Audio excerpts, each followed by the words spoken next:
A paz do Senhor, graça e paz, shalom.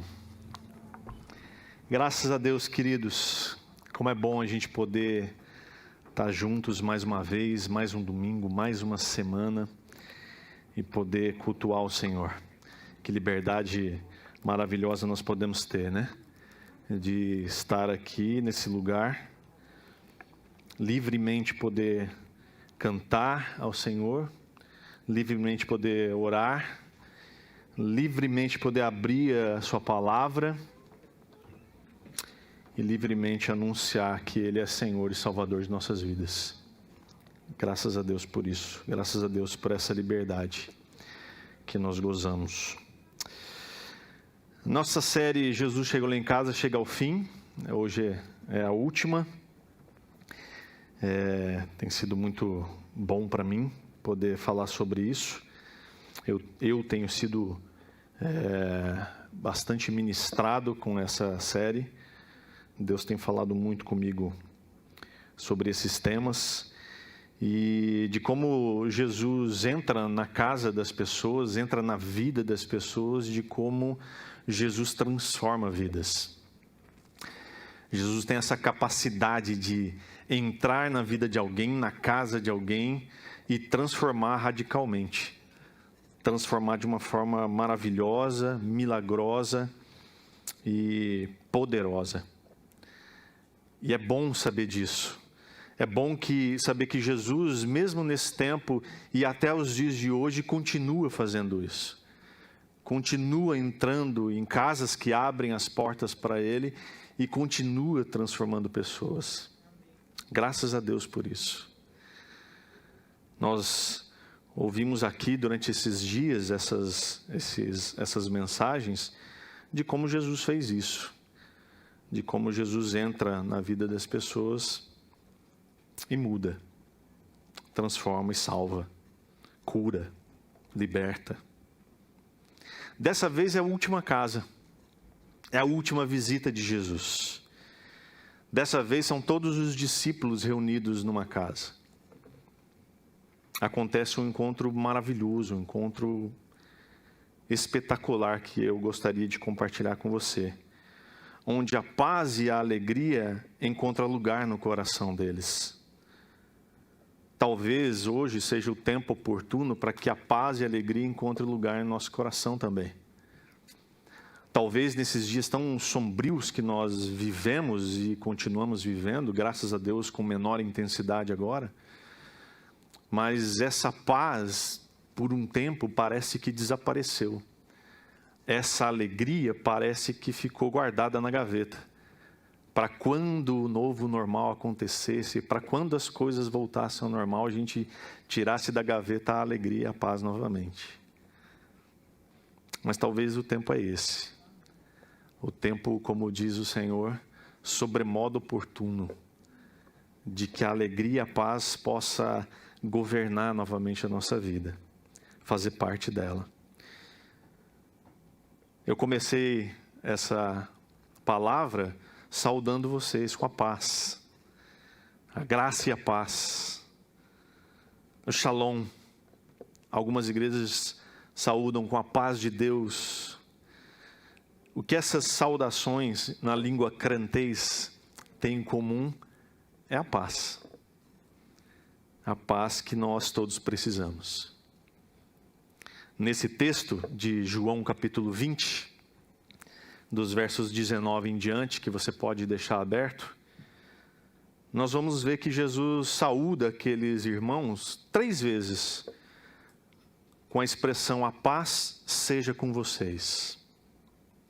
Nos versos 19, 21 e 26, Jesus repete 3 vezes: a paz seja com vocês.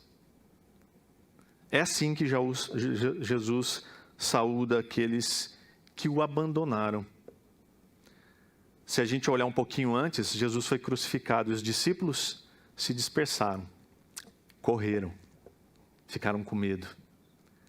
Então, e agora, imagina só isso.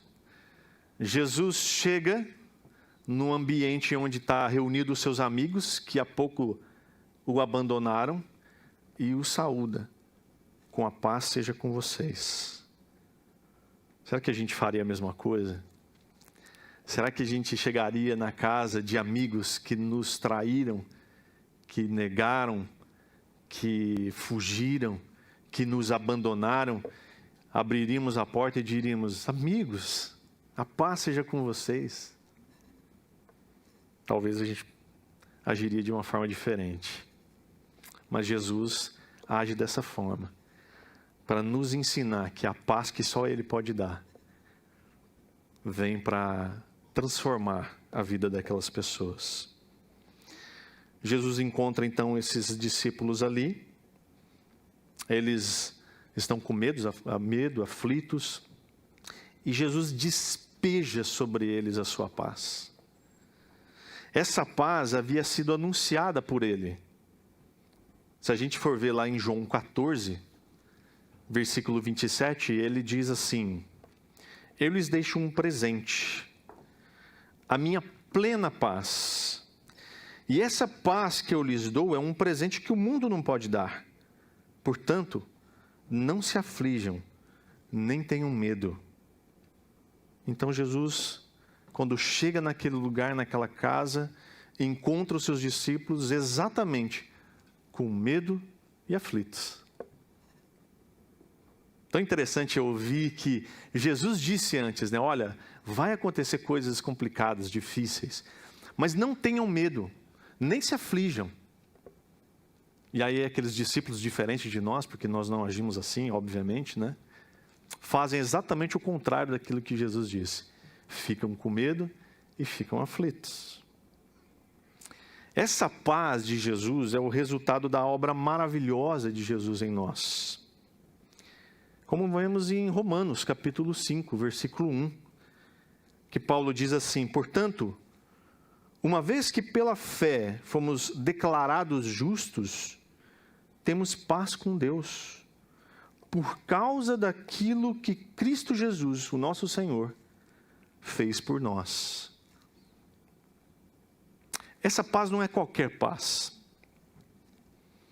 Essa paz não é aquela paz que no final do ano a gente vê dos artistas de TV que vestem branco e cantam musiquinhas, né? De final de ano. Não é essa paz. Não é essa paz que o mundo às vezes proclama. Jogadores de futebol colocam faixas na testa, faixas da torcida, dizendo paz nos estádios, paz no mundo, paz aqui, paz ali. Não, não é essa paz. É outro tipo de paz que Jesus está dizendo. É uma paz que só vem dele. É uma paz que só ele pode dar. É uma paz que é um presente dele. É uma paz que só ele pode oferecer, mais ninguém. E é interessante que no Evangelho, no Novo Testamento, a gente vê 3 tipos de paz aqui. A primeira delas é paz comum, que em grego é eirene. A palavra eirene aparece muito no Novo Testamento. É um tipo de paz que significa a ausência de conflito. É o tipo de paz que o povo do Afeganistão, por exemplo, precisa agora. É o tipo de paz que casais que brigam constantemente, que têm conflito constantemente, precisa.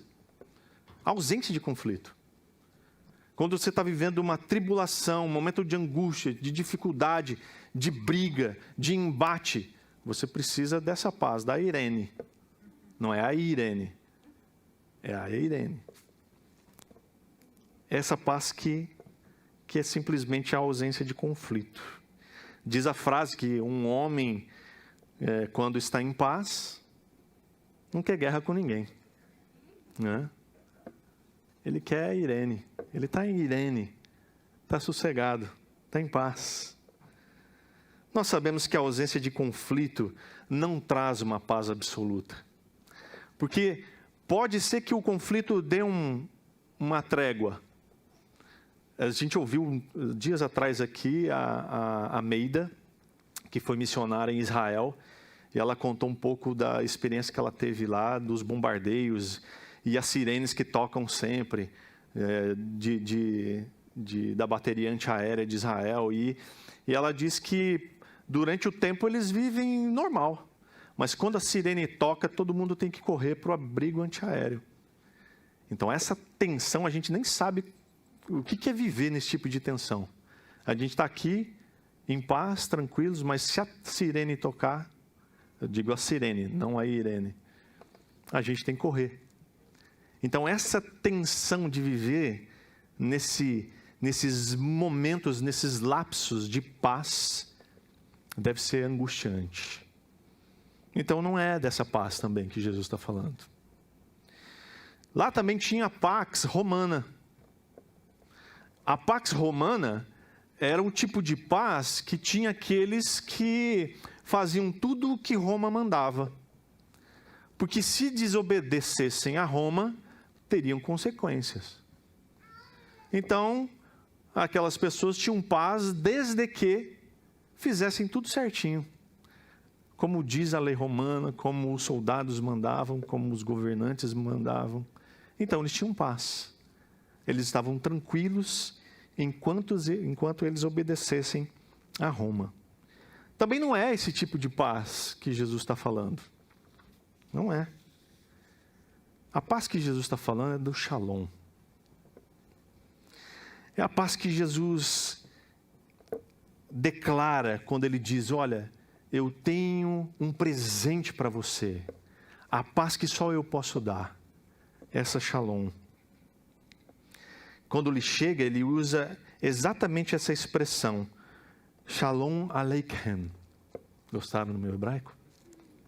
Ensaiei bastante. Que significa... Não, uma vez só tá bom. Que significa paz seja convosco. Essa paz remete ao relacionamento profundo que eu e você podemos ter com Deus. É só nessa relação profunda, íntima, próxima, duradoura com Deus que a gente pode experimentar dessa paz. Você já teve a experiência de, num momento de aflição, num momento de angústia, se debruçar na palavra ou se ajoelhar em oração e uma paz tomar conta do seu coração? Eu me lembro uma vez que eu estava angustiado e eu não sabia o que orar. Eu me ajoelhei no chão, debrucei em cima de uma banqueta e disse para Deus: Deus, eu não sei o que dizer para o Senhor. Na verdade, eu não quero orar. E foram os momentos mais preciosos em oração que eu passei na minha vida. Acho que eu fiquei ali 1 hora falando com Deus, gozando da paz que existe no lugar, naquele esconderijo do Altíssimo que diz o Salmo. Em paz. É dessa paz que Jesus está dizendo. Olha, existe um lugar onde os conflitos, onde a opressão não tem espaço. Existe um lugar onde você pode gozar dessa paz que está acima de todo entendimento e que guarda a sua mente e o seu coração, assim como Paulo diz, que é na presença dEle, que é estar com Ele, falar com Ele, ter intimidade com Ele. É dessa paz que Jesus está falando. Sabe, irmãos, às vezes a gente vive uma vida tão agitada, tão atribulada, uma vida tão corrida, que não tem espaço para paz. Às vezes a gente até solta: nossa, eu não tenho paz. Eu me lembro uma experiência que nós tivemos no supermercado. Nós estávamos na fila do álcool e da temperatura ali, formou uma fila. Passou uns jovens furando a fila e a moça que estava atrás da gente ficou muito brava. Ficou muito brava. E ela gritou com aqueles jovens. Falou: não tem lugar nessa fila, não. E os jovens voltaram e começaram a discutir com ela ali. E eu vi aquela cena assim, era uma sexta-noite, não sei, um sábado à noite. E eu vi que aquela moça estava muito angustiada. E ela saiu chorando, passou por nós e esbravejou, dizendo assim: esse vai ser um final de semana de inferno, infernal. Naquela hora eu pensei, meu Deus do céu, alguém... Aquela história, né, que a gente conversou aqui quando eu falei do paralítico de Cafarnaum, né? Alguém precisa dizer para ela que o final de semana dela pode ser uma bênção. Aí eu olhei para a Ana assim e falei: Ana, acho que a gente devia dizer isso para ela. Mas a gente, sabe quando a gente não faz força, né? Ela foi para lá, a gente pensou, vamos ver aqui. Né? Mas Deus quis que a gente se encontrasse na gôndola de pães. E quando a gente viu aquela moça de frente com a gente, a Ana rapidamente chegou nela e falou assim: olha, eu notei que você está angustiada. E ela começou a chorar. O pai dela estava internado. Ela tinha derrubado uma faca de ponta no pé dela, estava inflamado. Horrível o pai dela. O pai dela tinha tido Covid, mas já estava bem. E aí o médico não dava a liberação e ela enlouquecida. A gente viu que ela foi atrás dos jovens, pediu desculpa pela grosseria dela. E a gente orou com ela ali no corredor. E foi tão impressionante que a gente foi para o caixa, a gente começou a passar lá e aí ela foi embora. A gente viu que ela foi embora. Daqui a pouco eu vi ela entrando de novo no supermercado, esbaforida, maluca. Entrou pela fila, veio até onde a gente estava, ela pegou o celular, mostrou para a gente e fez: olha aqui o que acabou de acontecer. Naquele instante que a gente orava, o pai dela recebeu alta. Naquele instante. Eu preciso testemunhar, e falando alto na fila ali, eu disse: olha como Deus faz as coisas. Aquele final de semana que seria infernal, por causa de um encontro, se tornou um final de semana de paz. Um encontro. Um encontro que eu e você podemos ter com Jesus Cristo. Não com algum crente no supermercado, mas com Jesus Cristo através de algum crente. Algum crente que se coloca à disposição, que ouve a sua voz e obedece. Um encontro. Talvez, meus irmãos, esse período todo que a gente está conversando aqui sobre esse tal de Jesus chegou lá em casa, essa série, se a gente pudesse resumir tudo isso numa palavra, seria o encontro. O encontro com Jesus. O momento em que Ele chega na sua vida, na sua casa, e transforma a sua vida. Essa paz que Jesus traz proporcionou para essas pessoas aqui, eu creio que proporciona para nós também, 3 grandes coisas. E é isso que eu gostaria de conversar com você. Leia comigo então o verso 19 e 20 de João capítulo 20. Diz assim: ao entardecer daquele primeiro dia da semana, os discípulos estavam reunidos com as portas trancadas, por medo dos líderes judeus. De repente, Jesus surgiu no meio deles e disse: paz seja com vocês. Enquanto falava, mostrou-lhes as feridas nas mãos e no lado. Eles se encheram de alegria quando viram o Senhor. Os discípulos estavam ali todos trancados, com medo, porque afinal de contas o mestre deles havia sido crucificado, preso, torturado e morto pelos líderes judeus. E se fizeram isso com o seu mestre, com o seu líder, podia fazer com eles também. Talvez eu e você no lugar deles estaríamos da mesma forma, trancados aqui dentro, com medo do que pudesse acontecer. Mataram o nosso mestre, pegaram ele, fizeram o que fizeram com ele, crucificaram, e vão fazer a mesma coisa com a gente, não tenha dúvidas. Então esses discípulos estavam ali com medo, preocupados, aflitos, trancados. Jesus já havia dito aos discípulos que esse momento chegaria. Então, não era algo que pegou esses discípulos de surpresa. João 16:33, Jesus disse para eles assim: eu lhes falei tudo isso para que tenham paz em mim, enquanto Jesus relatava as coisas que iriam acontecer.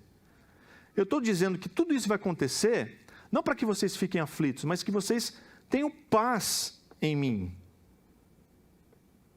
Aqui no mundo, e ele continua, aqui no mundo vocês terão aflições, mas animem-se, eu venci o mundo. Ora, se Jesus está dizendo para eles, olha, vai acontecer coisa ruim, vai acontecer, mas eu estou dizendo isso para que vocês tenham paz, confiem, porque nesse mundo vocês vão ter aflições, vão ficar aflitos, mas fiquem tranquilos, porque tudo isso já está vencido. O final já está decretado. Eu venço. Há vitória no final. E a gente sabe disso. A gente sabe, a gente repete, a gente cita esse versículo. Mas na prática, a aflição continua gerando dúvidas. Continua gerando medo. Mas o nosso trabalho aqui, meu e seu, é confiar nele. Saber que ele disse, se ele disse é verdade, de que ele venceu tudo isso. Amém, querido? Sabemos que eles estavam ali e eram pelo menos 10. Nós sabemos que Tomé não estava, nem o Judas, então eram 10 discípulos ali. A gente percebe também que era um momento difícil para eles, mas eles estavam unidos. É interessante isso, que no momento de aflição, de dificuldade, de temor, eles não se espalham, eles não vão cada um para sua casa e fica lá, distantes, com medo, ou só se falando por WhatsApp, ou fazendo algum comentário no Instagram. Não, eles estão juntos, eles estão unidos, porque é na unidade que a gente se fortalece. Esses momentos de oração são importantes para que a gente se fortaleça, para que a gente se una, porque igreja, meus irmãos, é corpo, é edifício. A palavra dá tantas definições para a igreja, mas tudo para dizer que é uma coisa só, um povo só, uma gente só. Então, na igreja, meus irmãos, não tem eu e você, somos nós o tempo todo. É nós. Não dá para cada um falar assim, olha, eu faço assim, você faz assado, e aí a gente vê o que vai dar. Não. É nós fazendo o que ele diz para fazer. Obedecendo a sua palavra. E eles estavam ali unidos. Mas com medo. Assim como nós também temos os nossos medos. Qual é o medo que aflige você hoje?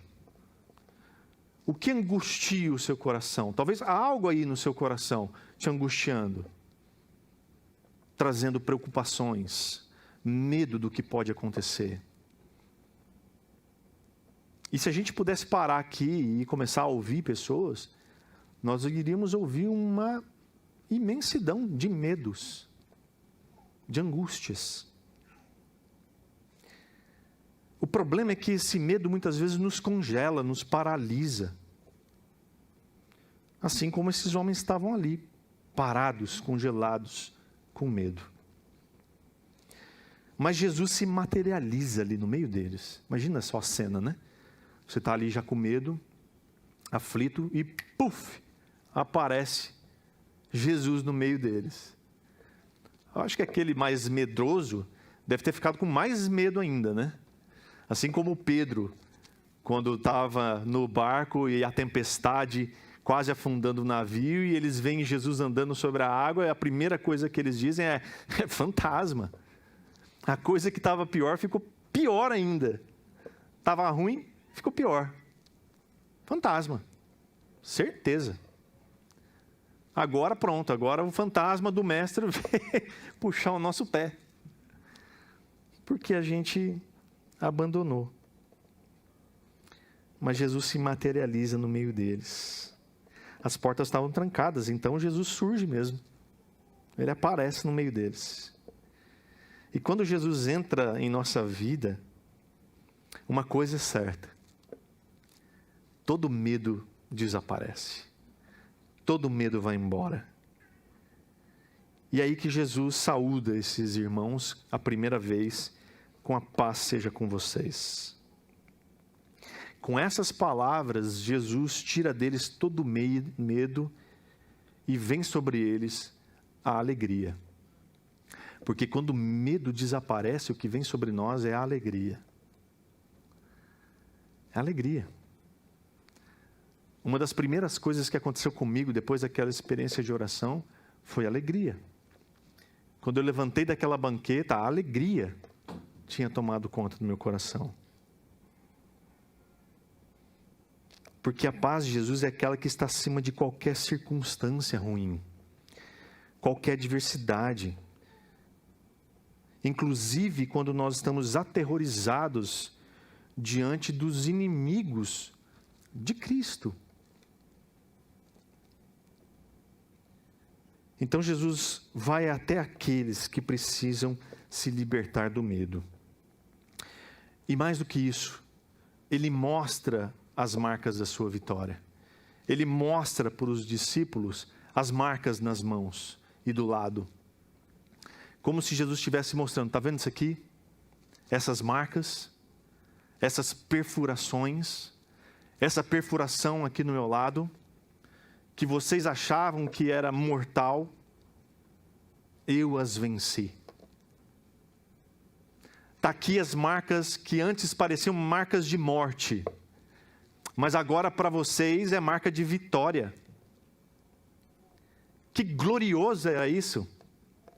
Daqueles discípulos vendo aquelas marcas que diante dos olhos deles tiraram a vida de Jesus, mas que agora parece mais marcas de vitória. Marcas da vitória de Jesus sobre a morte, sobre o pecado, sobre o mundo. Então, mais do que trazer paz e alegria para mim e para você, Jesus mostra as suas marcas, as marcas de vitória. Então, eles se enchem de alegria. A presença de Jesus, então, tira de nós todo medo, traz para nós a sua alegria por causa da sua vitória. E isso é maravilhoso. Esse tipo de paz que faz dissipar o medo e trazer alegria é a mesma coisa que sentiu talvez a sogra de Pedro, quando a gente conversou sobre isso. Que estava enferma e se levanta e serve os seus irmãos. Talvez foi o que sentiu Jairo, quando a notícia era da morte da sua filha. Mas quando Jesus coloca sua mão sobre ela e pede para ela levantar, ela se levanta cheia de vida. Talvez foi o que sentiu aquela mulher de Lucas 7, que ao ser perdoada por Jesus, abraçou os seus pés, chorou nos pés dele, enxugou com os seus cabelos. Foi o que sentiu o paralítico de Cafarnaum também, quando teve os seus pecados perdoados e pôde se levantar num salto daquela maca. E foi também a alegria que veio e esteve presente novamente no casamento em Caná. Eu quero que você leia comigo agora também o versículo 21 a 23, que nos diz assim: mais uma vez ele disse: paz seja com vocês. Assim como o Pai me enviou, eu vos envio. Então soprou sobre eles e disse: recebam o Espírito Santo. Se vocês perdoarem os pecados de alguém, eles estarão perdoados. Se não perdoarem, eles não estarão perdoados. A paz de Jesus veio para nos enviar para a missão, sendo capacitados pelo Espírito Santo, com a autoridade do alto. A paz do Senhor Jesus não é para nos deixar lá, no lugar confortável, no lugar de descanso. A paz de Jesus, ela sim, traz tranquilidade. Mas não é para que você fique tranquilo lá, naquele lugarzinho, no esconderijo. Ela serve para nos tirar o medo. Ela serve para nos dar alegria. E ela serve para nos levar onde Deus quer nos levar. Jesus mais uma vez diz para eles, pela segunda vez, paz seja com vocês.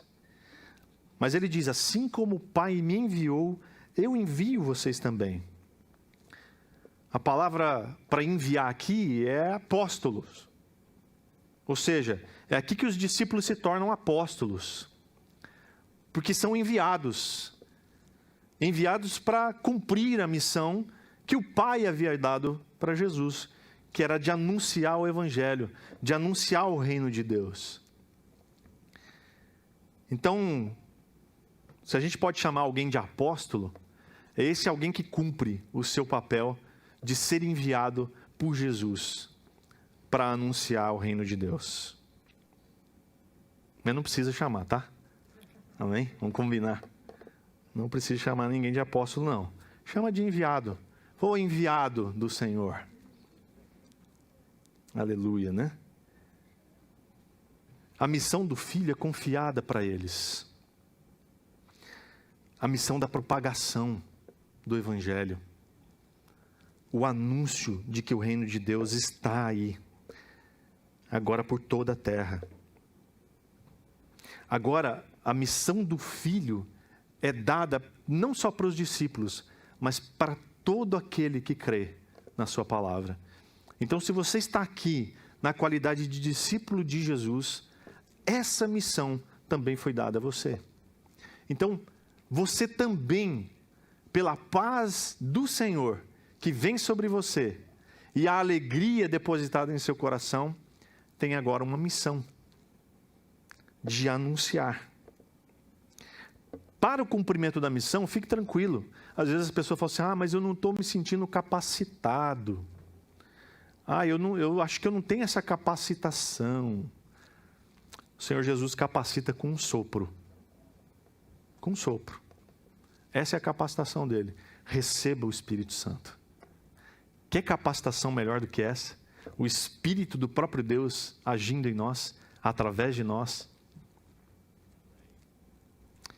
É o ruach de Deus, o vento dele, o fôlego dele. É o mesmo verbo usado em Gênesis 2:7, quando Deus sopra nas narinas de Adão e ele se torna ser vivente. É o mesmo verbo, é o mesmo Espírito. E aqui Jesus sopra sobre eles, como quem diz, agora vocês têm uma capacitação.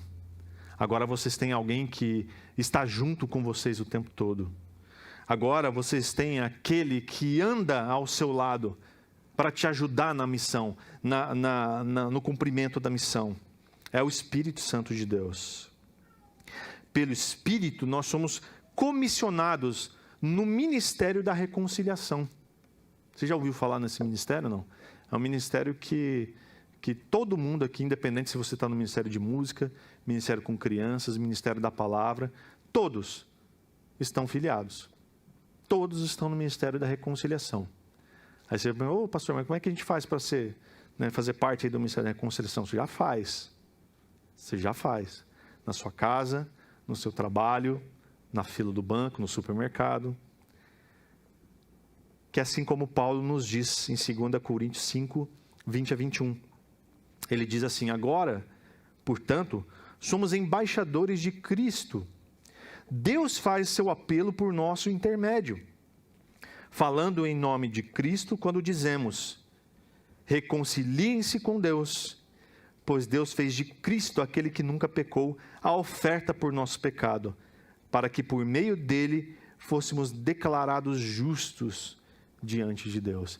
Essa é a minha e a sua missão. Dizer para as pessoas: reconciliem-se com Deus. Porque Deus fez de Cristo, aquele que nunca pecou, o objeto de sacrifício por mim e por você. Aquele que entrega a sua vida. Aquele que se permite ser morto numa cruz, para que eu e você fôssemos declarados justos. Então nós temos o privilégio, a partir disso, o privilégio, preste atenção nisso, eu e você temos o privilégio de dizer para esses novos crentes, dizer para essas pessoas que nós dissemos reconciliem-se com Deus, e elas se reconciliam com Deus, a gente tem o privilégio de dizer: os seus pecados estão perdoados. Que maravilhoso isso. Que precioso é isso. Dizer: olha, se você entregar a sua vida para Jesus, se você crer nele como seu Senhor e Salvador, a palavra de Deus diz: os seus pecados estão perdoados e você está salvo. Glória a Deus. É assim que aconteceu com Levi, que ouviu o chamado de Jesus, atendeu e passou a segui-lo. E ele se torna Mateus e escreve o evangelho que nós usamos até hoje, para que o anúncio seja feito da glória de Deus, do evangelho do Senhor e do reino de Deus. Assim aconteceu também com Marta e Maria, que entenderam que a melhor parte era estar com ele, estar com Jesus. Agora eu quero que você leia comigo, verso 24 a 29.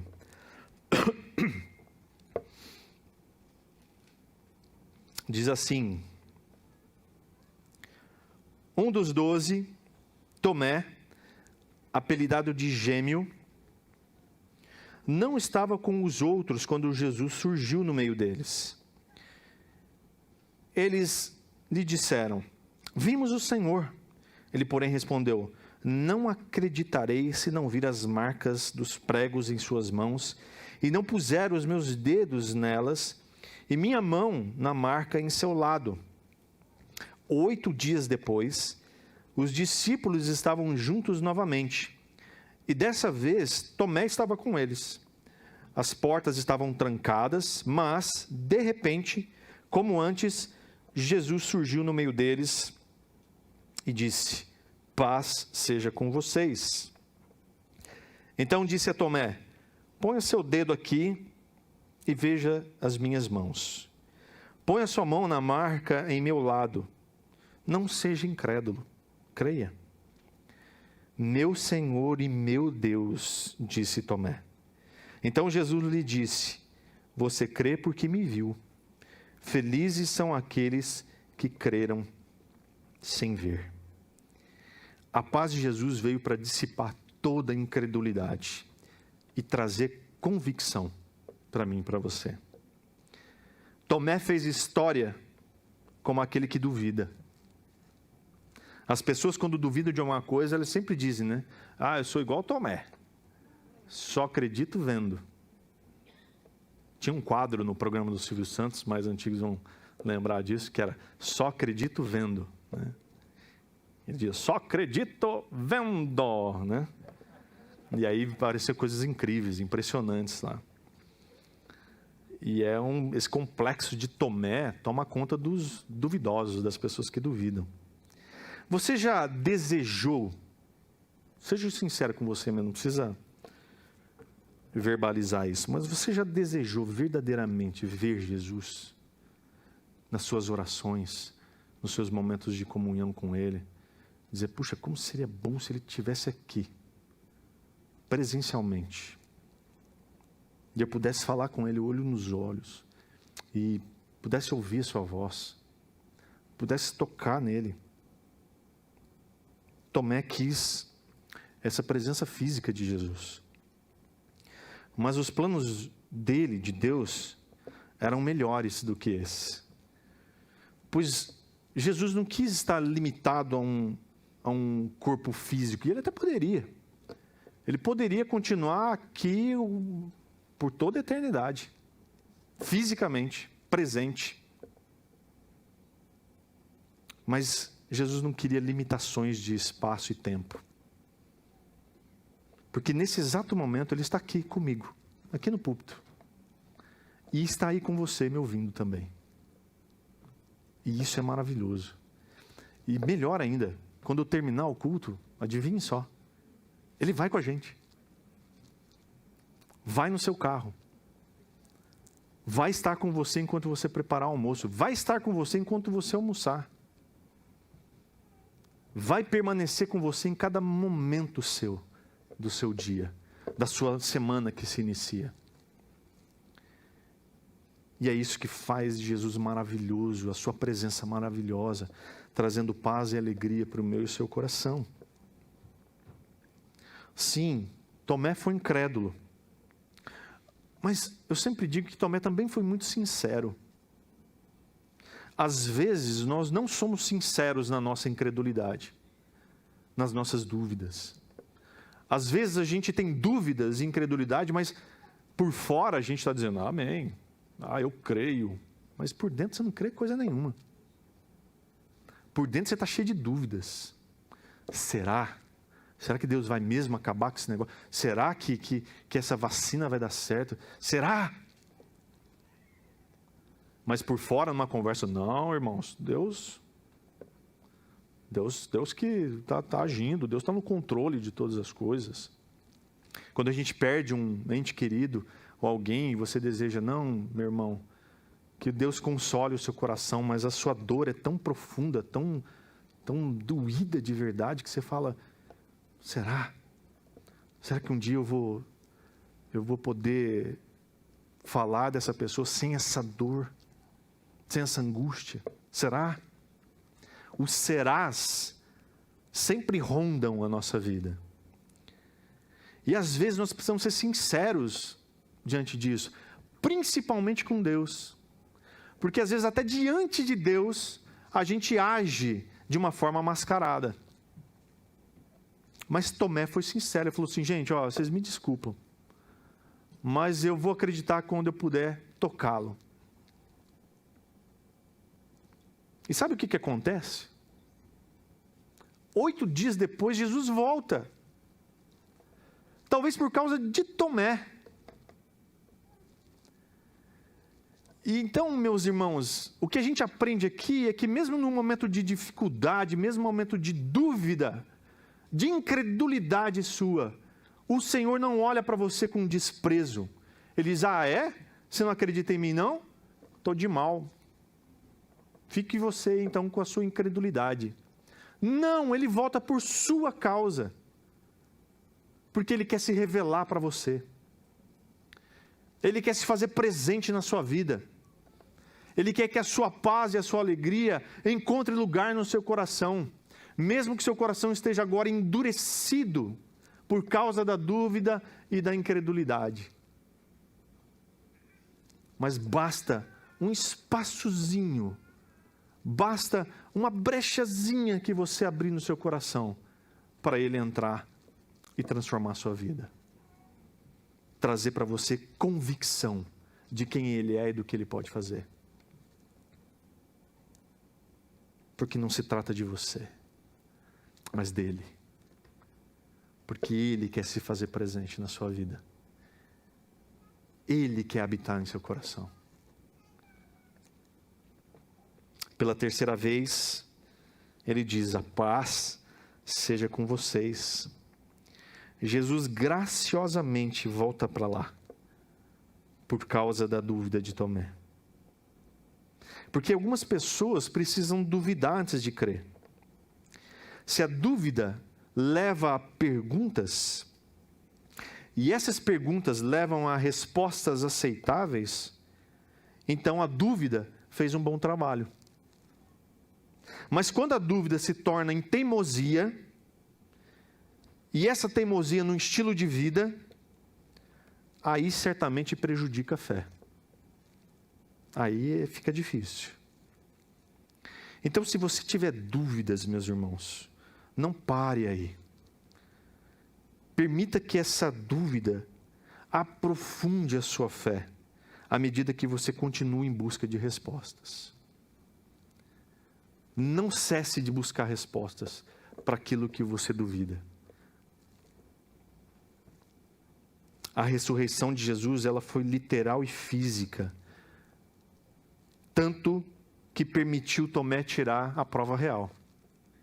Jesus aparece para ele e permite que Tomé toque nele. Lucas vai dizer para nós que Jesus chega e pergunta: tem alguma coisa para comer? Nessa hora, senta com eles e come com eles.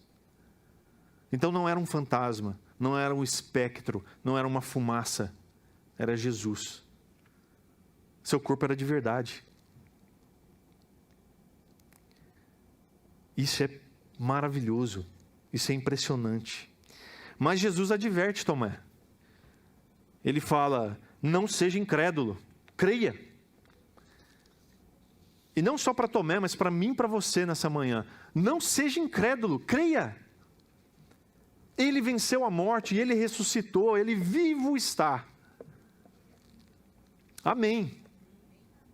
Glória a Deus por isso. Então, Tomé crê e declara: meu Senhor e meu Deus. Meu Senhor e meu Deus. Quando ele percebe a presença de Jesus, Jesus permite que ele toca e ele diz: meu Senhor e meu Deus. As dúvidas de Tomé tinham sido eliminadas, a incredulidade dele desapareceu, e agora ele tem convicção, ele diz: meu Senhor e meu Deus. Jesus diz: você crê porque me viu, mas felizes são aqueles que creem sem ver.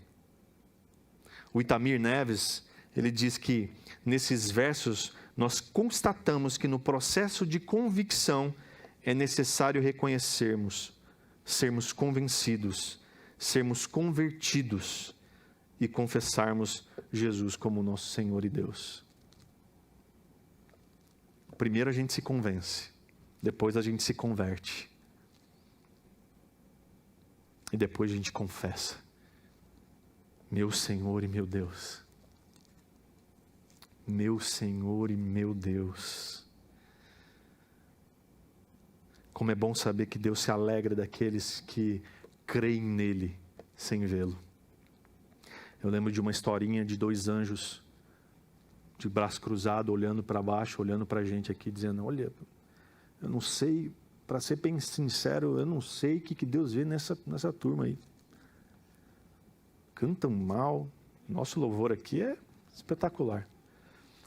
Nosso guitarrista é muito melhor que o deles. Nosso batera, então, né?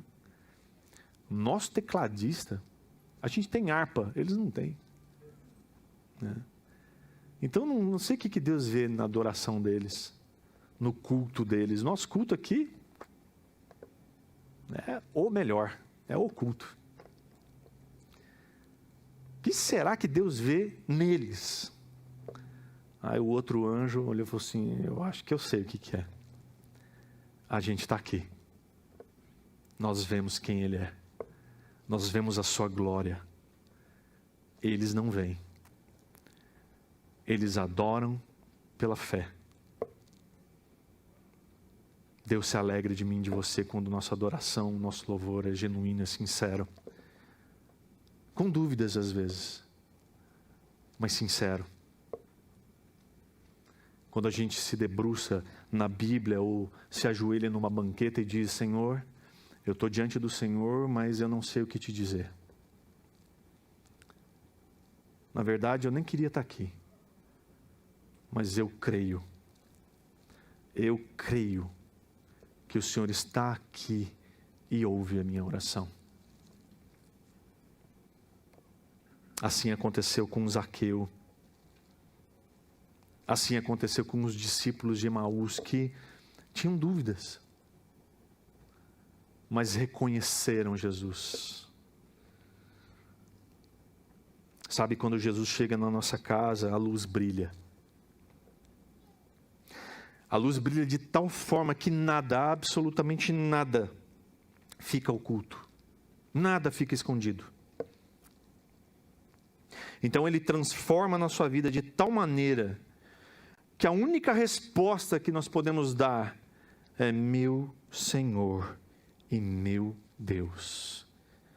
Diante desse Deus tão maravilhoso que é capaz de transformar a nossa vida radicalmente. Ele remove o que precisa ser removido. Seja o medo, seja a dor, seja as aflições, as angústias, o pecado, a idolatria, a hipocrisia, seja o que for que te afaste dele. A falsidade, a religiosidade, ele substitui tudo isso pela salvação, pela paz, pela alegria, e nos dá uma vida nova. Ele então nos comissiona a participar da sua missão de reconciliar consigo o mundo. E para isso nos reveste do Espírito Santo, soprando sobre nós o seu poder, que nos impulsiona para fora. Ele faz dissipar de nós toda a incredulidade, nos dá convicção de quem Ele é e do que Ele pode fazer por nós, em nós e através de nós. Eu queria orar com você.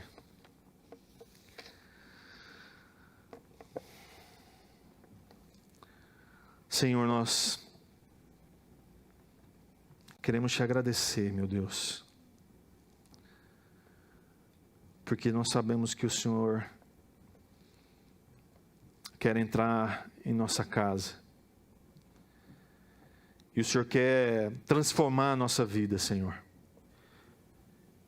E o Senhor quer mudar o nosso estilo de vida, fazer dissipar todo o medo e toda a dor de nossa vida, e trazer da Tua paz e a Tua alegria sobre nós. E que essa paz, Deus, e essa alegria em nosso coração, traga, ó Deus, o comissionamento, a vontade de propagar aquilo que o Senhor fez em nós, simplesmente declarando o que o Senhor fez em nossa vida.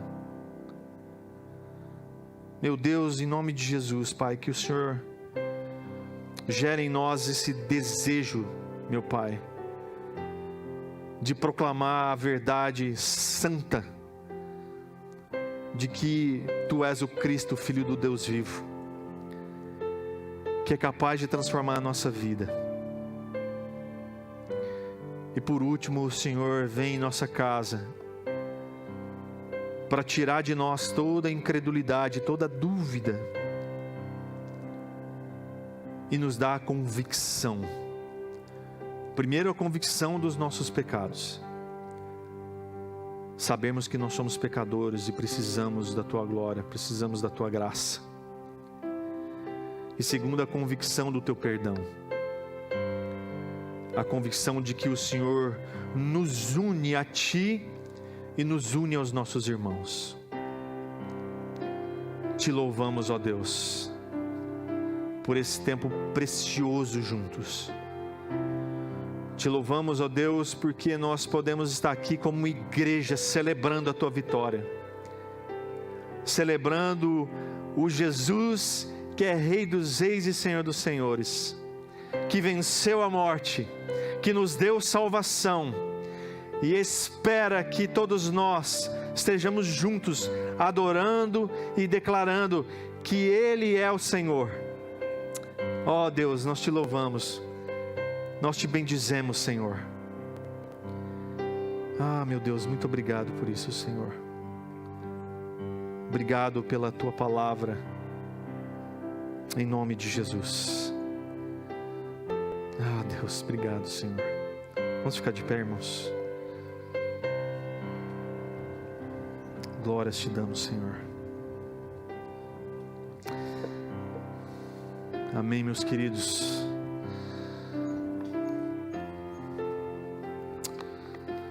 Que o amor de Deus, nosso Pai, venha sobre nós a cada dia, a cada momento que nós nos encontrarmos. E que nos encha da vontade de estar com Ele, de ouvi-lo, de estar em profundidade, em intimidade com Ele. Que a graça de Jesus coloque em nosso coração a certeza absoluta de que Ele nos ama e um dia se entregou naquela cruz por mim e por você. Seu sangue foi derramado para perdão dos nossos pecados. E que a comunhão do Espírito Santo nos faça a cada dia estarmos mais unidos como igreja, como um só corpo, em nome de Jesus. Que Deus abençoe você, uma ótima semana, um ótimo domingo em família, que você tenha um domingo abençoado, uma semana cheia de oportunidades dadas por Deus para compartilhar do Evangelho. Amém? Deus abençoe, queridos.